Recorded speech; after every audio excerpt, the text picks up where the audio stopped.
रोशनी पूरे घर में पोछा लगाकर साड़ी के पल्लू से अपना पसीना पोंछते हुए कहती है, चलो आज का काम तो निपटा लिया, अभी आराम से टीवी देखते हुए चैन की नींद सो जाऊंगी। उसी समय सीढ़ियों से रोशनी की देवरानी कनिका की सहेलियां उतरकर नीचे आती हैं और चप्पलों से पोछा लगे फर्श को गंदा करके चली जाती हैं। तो वहीं कनिका उन्हें दरवाजे से विदा करते हुए कहती है, ध्यान से जाना और आती रहना। हाँ, आती रहना और मेरे घर का फर्श गंदा करती रहना। क्यों? फर्श गंदा हो गया? अच्छा, आपने पोछा लगाया था क्या? हाँ, अब तुम्हारी सहेलियों की वजह से अब दोबारा लगाना पड़ेगा। अरे थोड़ी देर और नहीं रख सकती थी उनको ऊपर?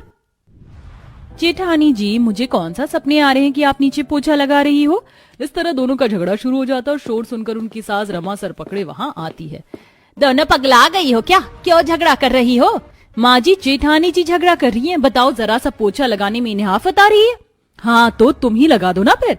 मैं क्यों लगाऊं? नीचे आप रहती हैं, मैं नहीं। चुप करो तुम दोनों, तुम्हारी आवाजों से सरदर्द बढ़ जाता है मेरा। कनिका बहू, तू ऊपर जा और खबरदार जो बिना बात के नीचे आई तो। कनिका मुंह बनाकर पैर पटकते हुए ऊपर चली जाती। रमा की बड़ी बहू नीचे रहा करती और छोटी बहू ऊपर, और दोनों ही बहुएं अपनी जगह के काम करती, लेकिन अक्सर ऊपर नीचे के चक्कर में दोनों के बीच कहासुनी हो जाया करती। अब एक रोज की बात है जब रोशनी छत से कपड़े लाकर कनिका के कमरे के सामने रखकर नीचे चली जाती है। शाम के समय कनिका जब कपड़ों का ढेर देखती है तो नीचे देखकर चिल्लाते हुए कहती है, जेठानी जी, जेठानी जी। क्या हो गया जो इस तरह मुझे याद कर रही हो? इन कपड़ों को रखने के लिए नीचे जगह क्या कम पड़ गई थी जो आपने मेरे कमरे के आगे इन्हें लाकर पटक दिया? कनिका, कपड़े ही तो हैं, तुम क्यों छोटी सी बात पर कलेश कर रही हो? इतनी सी बात के लिए 15 सीढ़ियां चढ़वा दी मुझे। सही तो कह रहे हैं देवर जी। हाँ हाँ, मैं ही तो कलेशी हूँ इस घर में, लेकिन आपकी भाभी से कम। देवरानी जेठानी का कलेश चल ही रहा होता कि तभी उनकी ननद रिया कॉलेज से आती है और दोनों को झगड़ते हुए देखकर कहती है, माँ, भाभीयों ने इस घर को युद्ध का मैदान बना रखा है, आप कुछ कहती क्यों नहीं? हाँ हाँ, जैसे मेरे कहने से दोनों चुप करके बैठ जाएंगी। बड़ी बहू नीचे आ जा, अमन के घर आने का समय हो गया है, खाना तैयार कर। और छोटी बहू, तू भी भगवान के लिए चुप हो जा। रोशनी गुस्से में सारे कपड़े उठाकर नीचे चली आती है। कुछ ही देर में सारा परिवार एक साथ बैठकर रात का खाना खाता है। भले ही देवरानी ऊपर और जेठानी नीचे रहती थी, साथ ही अपने अपने काम भी करती थी, लेकिन खाना पूरे परिवार का एक ही जगह बनता था। इसलिए पूरे दिन में चाहे जेठानी देवरानी के बीच कितने ही झगड़े और कलेश हो जाए, लेकिन शाम तक सब ठीक हो जाया करता था। समय बीतता है। एक दिन कनिका अपनी जेठानी को आवाज लगाकर कहती है, जेठानी जी, जरा मोटर तो चालू कर देना। मैं कोई तुम्हारी नौकर नहीं हूँ, खुद आकर कर लो। अरे आप नीचे रहती हैं, एक मोटर चालू करने में आप घट नहीं जाएंगी? ठीक है, कर देती हूँ, लेकिन पहले ऊपर मैंने अचार सुखाने के लिए रखा है, वो जरा ले आना। बिल्कुल नहीं, पता भी है ऊपर कितनी धूप हो रही है। हाँ तो फिर नहीं चला रही मैं मोटर। रोशनी की बात सुनकर कनिका अचार लेकर नीचे आती है और टेबल पर पटक देती है, जिससे सारा अचार बिखर जाता है और दोनों की लड़ाई इतनी बढ़ जाती है कि उस दिन के बाद से दोनों ही अपना खाना अलग बनाने लगती हैं। एक दिन राजन खाने में खिचड़ी देखकर अपने भाई को आवाज लगाकर पूछता है, भैया, आज भाभी ने खाने में क्या बनाया है? पालक पनीर और पुलाव बनाया है। क्यों, क्या हुआ? वाह भैया, कनिका ने तो खिचड़ी बनाई है। हाँ तो भैया नीचे आ जाओ ना खाने के लिए। सुनिए जी, खबरदार जो आप नीचे खाना खाने गए तो, और खबरदार जो देवर जी को खाने के लिए किसी ने नीचे बुलाया तो। अरे तुम दोनों अपने झगड़े और कलेश के चक्कर में घर के खाने को क्यों ला रही हो? देखिए माँ जी, अब जब अलग अलग खाना बन ही रहा है तो आपको क्या दिक्कत है? और राजन जी, आप अंदर चलकर जो बनाए वही खाइए। झगड़े की वजह से परिवार की शांति तो पहले से ही भंग थी, लेकिन अब परिवार वाले साथ बैठकर खाना भी नहीं खा पा रहे थे। एक रोज रमा को बहुत पुरानी सहेली जानकी घर आती है। उसके स्वागत के लिए दोनों बहुएं अपनी अपनी रसोई से खाना बनाकर लाती हैं। ये लीजिए समोसे, बिल्कुल गर्म है, साथ में पुदीना की चटनी भी है। इन तेल वाले समोसों को छोड़िए आप, और ये बढ़िया शरबत पीजिए, मैंने बनाया है। अरे बहुओं, शांत हो जाओ, और तुम दोनों मेरी आओ भगत करना ही चाहती हो तो मिलकर करो। जानकी की बात सुनकर दोनों एक दूसरे को घूर कर देखते हुए वहां से चली जाती हैं। उनका ये रवैया देखकर जानकी हैरानी से कहती है, ये तेरी बहुओं को अचानक क्या हो गया?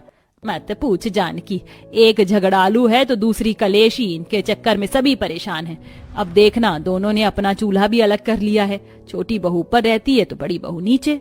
रामा, तो तू इन दोनों को साथ में रख, क्या पता एक साथ रहते हुए दोनों धीरे धीरे लड़ना बंद कर दे।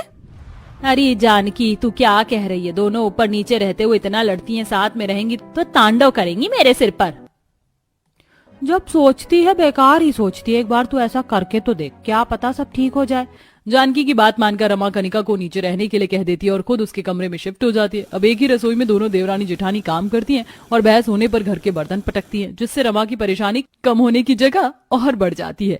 एक शाम रमा दोनों बहुओं को बुलाकर कहती है, अगले हफ्ते हम सबको एक शादी में जाना है, इसलिए कल साड़ी वाला घर आएगा तो शांति से दोनों अपनी अपनी पसंद की साड़ी ले लेना।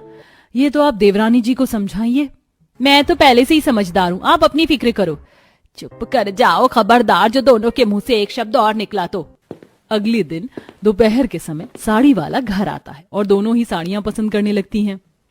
देखिए भाभी, ये जरीदार साड़ी, इसका फैशन बहुत चला हुआ है। हाँ, देखने में तो बहुत सुंदर है। कुछ मुझे भी बढ़िया दिखा दो। क्या आप पुरानी साड़ियां दिखा रहे हो?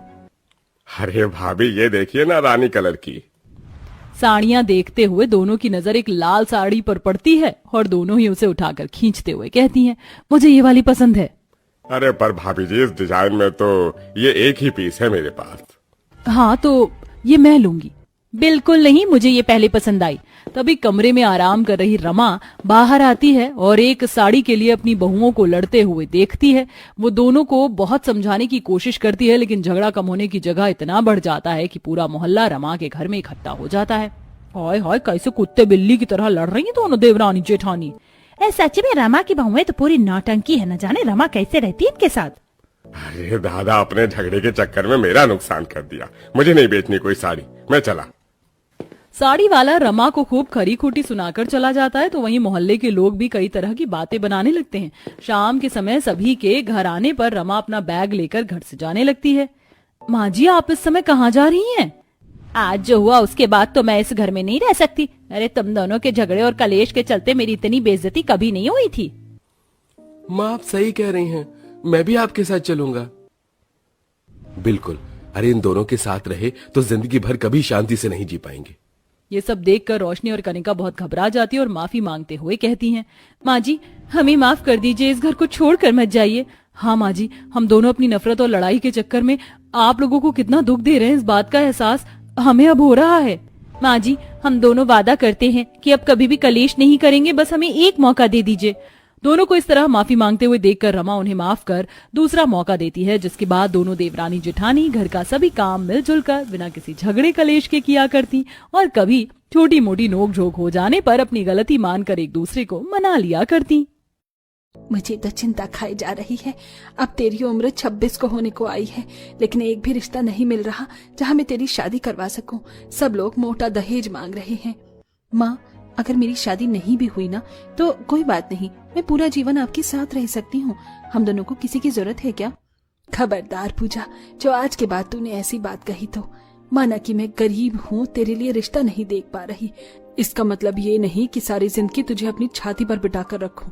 अरे तुझे क्या पता, कुंवारी लड़की घर में रहे तो लोग क्या क्या बात बनाते हैं। तभी पंडित आ जाता है। राम राम जानकी देवी जी, आपके लिए एक शुभ समाचार लाया हूँ। आपकी बेटी के लिए एक ऐसा दामाद मिल गया है जो आपसे दहेज में 1 रुपया भी नहीं लेगा। क्या सच में? जी जानकी जी, लड़का मिल गया है। परिवार वाले भी अच्छे हैं, लेकिन परिवार में कुल 100 लोग हैं। उस घर में पूजा बिटिया को अकेले ही सब कुछ संभालना होगा। क्या पंडित जी, आप ये क्या बोल रहे हैं? आज के जमाने में एक बहू 6 लोगों को भी नहीं संभाल पाती। मेरी बेटी 100 लोगों के ससुराल को कैसे संभालेगी? मेरी बच्ची का क्या हाल होगा? ये तो मैं नहीं जानता, पर इतना जरूर जानता हूँ कि आपकी बेटी का संसार बस जाएगा। ये बात आप भी अच्छे से समझती हैं कि भाई साहब के बिना बेटी की शादी करना कितना मुश्किल है। ठीक है, मैं इस रिश्ते के लिए तैयार हूँ। माँ, क्या कह रही है? मैं कैसे संभालूंगी 100 लोगों को? देख पूजा बेटी, मैं विधवा औरत तेरे पापा के बिना, मैंने तुझे कैसे पाला मैं ही जानती हूँ। जहाँ तुझे थोड़ा कष्ट सहना है वहाँ और सही। जब आपने फैसला कर ही लिया है तो ठीक है। फिर पूजा अपनी माँ की बात सुन 100 लोगों के ससुराल में शादी करने को हाँ कर देती है। शादी करके अपने ससुराल पहुंच जाती है, जहाँ बहुत सारे लोगों को देख उसे घबराहट हो जाती है। हे भगवान, मेरे ससुराल में इतने सारे लोगों को देख ऐसा लग रहा है जैसे 4 पुश्तें जमा हो गई हैं। बहू मन में क्या बड़बड़ा रही है? अपने ससुराल वालों से तो मिल ले, तुझे बहुत भीड़ सी लग रही होगी ना, पर बता देती हूँ, ये तेरे 100 लोगों का ससुराल है, जहाँ तेरे सास ससुर, मेरे पोते, मेरी सास, पति, मेरे 4 बेटे, 2 बेटियां, मौसी, मौसा, चाचा, चाची, उनका परिवार सब है। धीरे धीरे जान जाएगी। और क्या बहू, मेरी जेठानी जी बिल्कुल ठीक कह रही हैं, और मैं तेरी चचिया सास कुसुम। अगर तेरी सास तुझे कुछ ना बताए तो मेरे पास आना। जी चाची जी। चाची आ गई, चाची आ गई। चाचा के साथ रहूंगा और चाची के साथ सोऊंगा, चाचा के साथ खाना खाऊंगा, चाचू के साथ मेरी भी चाची से शादी हुई है। मैं भी तो चाचू के साथ घोड़ी पर बैठकर गया था ना। चंदू, सबका बंधु, फिर तेरी शरारत शुरू। हाँ। घर के सबसे छोटे मेहमान की बात सुनकर सभी हंसने लगते हैं और अंगूठी की रस्म के बाद घर के सारे परिवार आराम करते हैं। अगले दिन बहू डर डर कर अपनी पहली रसोई का खाना बना रही थी। तभी सास और नंद कहते हैं, भाभी आप ये सब क्या कर रही हो?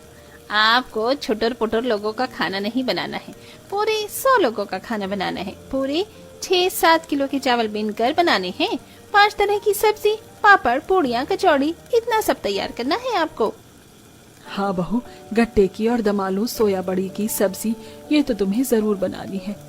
हे भगवान, इतनी मुश्किल वाली सब्जी मुझसे आज ही बनवानी थी इन लोगों को। तरस नहीं आता क्या? 100 लोगों का खाना बनाऊं, वो भी पहली रसोई में। वो माँ जी, मुझे बहुत घबराहट हो रही है।